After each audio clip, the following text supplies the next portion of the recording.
when it comes to discomfort, you have to also shift your mindset. Remember, we talked about shifting the mindset. I want you to understand that limitations, issues, problems equals opportunities.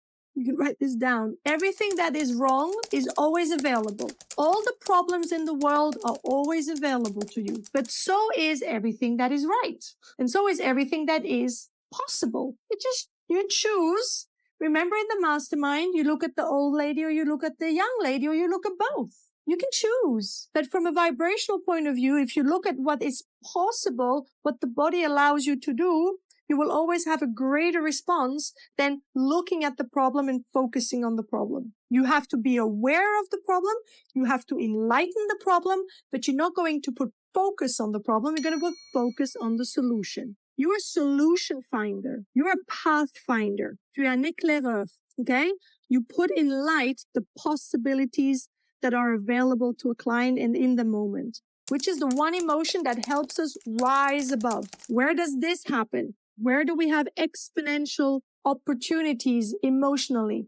Which emotion? Shout it out. Don't be shy. Come on, Kaz. Shout it out. Courage. Courage. Heart. Yes. Heart. Love. Exactly. But courage is that first tipping point. Whenever something retracts, you have to face it. You have to look at it. You have to hear it. You have to move it. You put it in action. You put it in motion, in movement. So courage and bravery is always that tipping point. And which is the one exercise that allows us to do this every time? In Pilates, at least? Chest expansion. Chest expansion. Chest expansion does exactly that. Or standing, the power stance, okay? The power stance. Remember the power stance? Whatever power stance is for you, but it's being very vertical and being very horizontal. It is aligning your verticalities with your horizontalities. That's what a power stand is. You are as elongated as you can be, and you are as expanded, as spaced out as you can be. And that is where energy runs into your body and where eventually you are rising your physiology. Now, this is the architecture of my restoration work.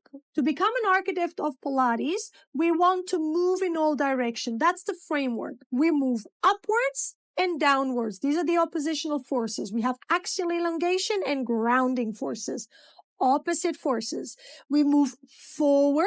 We move around through rotations or circular movements. We move to the side through lateral flexion.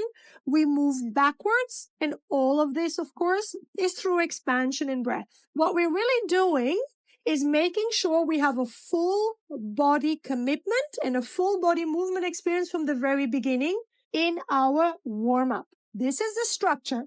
I move up, down, forward, around, side, back. And then, of course, I combine all these movements where I'm not just moving in one plane, but I'm combining 2 or 3 planes at once. Is that clear to you that the idea of moving in all directions has a very distinct idea to create full body commitment? That's the idea. Full body commitment is the idea of moving in all planes and directions. This is something I learned from Lolita. You don't focus on the problem.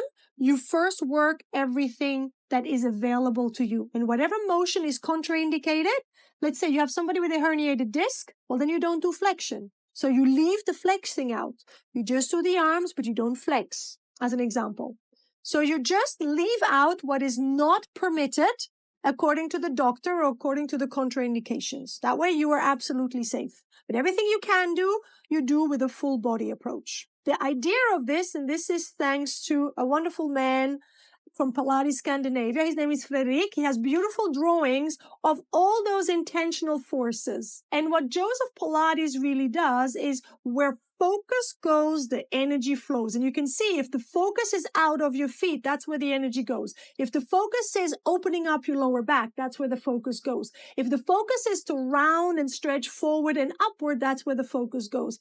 And if you look at this drawing, if you think of that drawing, if it could be now in motion, if it could be animated, you realize that you are creating all these sparks, all these bubbles, all these vortexes of energy in your body from a cellular level, which is creating a field of energy, a field of power, a field of forces moving you from the inside out, being animated from the outside in. And you see it very beautifully how basically movement are multi-directional intentions, which create energy. And the idea of moving in all directions is to uplift the energy through motion.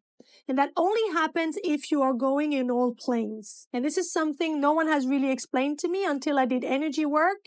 And we worked on the aura, the energy that we have around us and how we can expand this.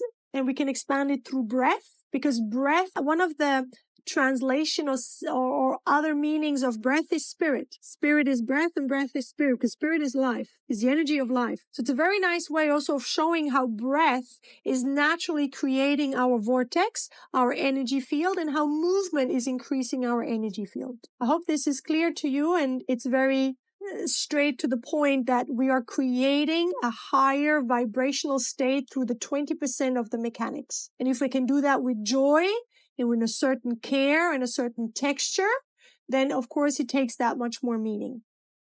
Now, the emotion part, the authentic you, the one that moves from the inside of you, remember that the powers pull and the forces push. So remember that we have serving emotions, which are from the courage up. These are powers pulling you and your body. And we have forces pushing us, which are disserving emotions, but they create tension. Both create tension. What is important to know is you have the ratio of frequency. You can see that from shame to pride, we have a 20 to 175 hertz frequency in our cells, which is a weak state. Everything you do to you or by you is a weak state. So everything you manufactured in manifestation, Christian, is actually weakening you. That's why you kept getting weaker. And that's why, Rebecca, you kept getting weaker doing all these things for people. Because you were manifesting, you were doing it. But it is a weakening state. Even if it's a high state, but it's a high-low. It's still low. It's a low vibrational state, which eventually makes you tired, which eventually depletes and disserves your nature. It disserves your authenticity. It disserves your spiritual buckets, your energy buckets.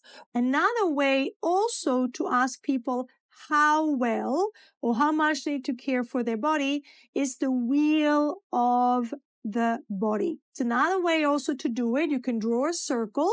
And you can also do that.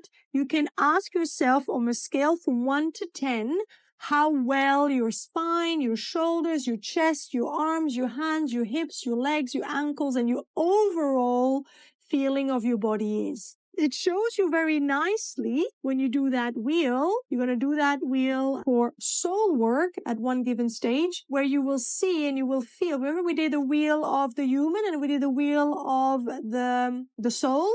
We're going to do the wheel of the body as well when we meet each other in the mastermind again. So you see how balanced your body is or how disbalanced your body is. And where Ton and Michael say where you have a click, where the body goes and then that's it. All right. And where the click is often is where we lose a lot of energy.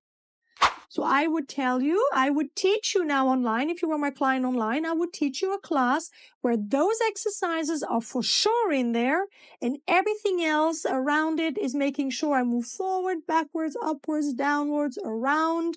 And I'm working on my spine. I'm working seated. I'm working kneeling. Everything you've learned at Lolita, you're working in all planes. And I am making sure you're doing your homework every second day. I'm being cool because Joseph wanted you to work on your issues at least 3 times a week, which means every second day.